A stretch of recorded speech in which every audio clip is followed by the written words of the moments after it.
Stan knows. He knows. He knows that Sid can run into the forest and go, fuck! And then explode everything. I like that. I thought it was very entertaining. So, episodes 3 and 4 of I Am Not Okay With This, a.k.a. Retelling a rip-off, a copy, inspired by, of Carrie. The classic 1970s horror film. So, episodes 3 and 4. 3, she goes into a party she got not invited to, but she went with her friend she's with Brad, and Brad gave her jacket, and now Sid's like, I'm being replaced by this jacket. What can I do? I'm going to go with you to this party and have a good time, and then Brad's going to take back the jacket. The whole thing with Brad is starting to get my nerves.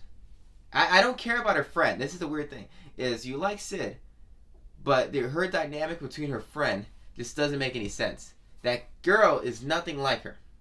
They don't click at all. They have anti-chemistry. They don't go together. I don't get it. I don't understand what's happening. It reminds me of Sabrina and what's her name? Rosalind in Chilling Adventures of Sabrina. Those two are friends, but she doesn't click with any of her friends at all. It's very weird. These YA shows, they have no idea how to make chemistry between friends anymore. So she has no chemistry with this girl. She does have a lot of chemistry with Stan. But she's at this party with this girl. Stan's at the party. I guess her and Stan had sex, which is hilarious. I would have loved to watch an awkward sex scene. I just would have loved to see how funny that is. You don't have to show it, but just find funny ways to imply what's happening. But she's at this party. Things are going great. Of course, things go bad when something great happens. She kisses her friend. I loved it. I loved that moment. I thought that was interesting. I was like, that makes her character a little bit more interesting. Sophia Lillis already has short hair. That doesn't mean that you're gay, but you know, if you had longer hair, I would less likely to believe that.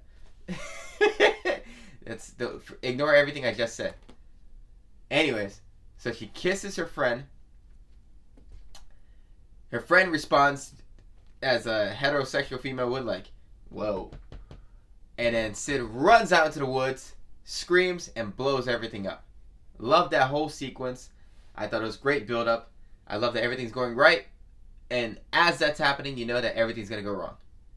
And I love how Stan is the person who happened to conveniently see her do this after she accepted his homecoming request. All that was great. The next episode after that, Stan knows about her powers. He's harassing her. They figure it out, which is obvious to us, the viewer, but Sid figures it out. Her getting really angry causes her powers. Like it. This is so much like Carrie. I'm starting to wonder if they're just going to call her Carrie at some point. I'm waiting for that. Call her Carrie. If not, it's kind of a blatant ripoff. But her and Stan get into a fight, kind of. They go to the bowling alley. He basically insults her to get her to do stuff. She leaves. He has an abusive dad. I don't know. I don't know. Part of me enjoys the show. Part of me finds it very predictable and cliche. Part of me finds it too much like Carrie. Does that bother you? It kind of bothers me a little bit. I kind of wish she had a different power. Like ice powers. Every time she got mad, she turned to get next into a block of ice. This would be an origin story of Sub-Zero. But it's Carrie. So, looking forward to finding out what's happening. I'm really looking forward to finding out who the Watcher guy is. There was a guy who turned into dust at the very end. So, hyped. Show's kept me interested, even though I don't know if I'm going to like it ultimately. But, what do you think?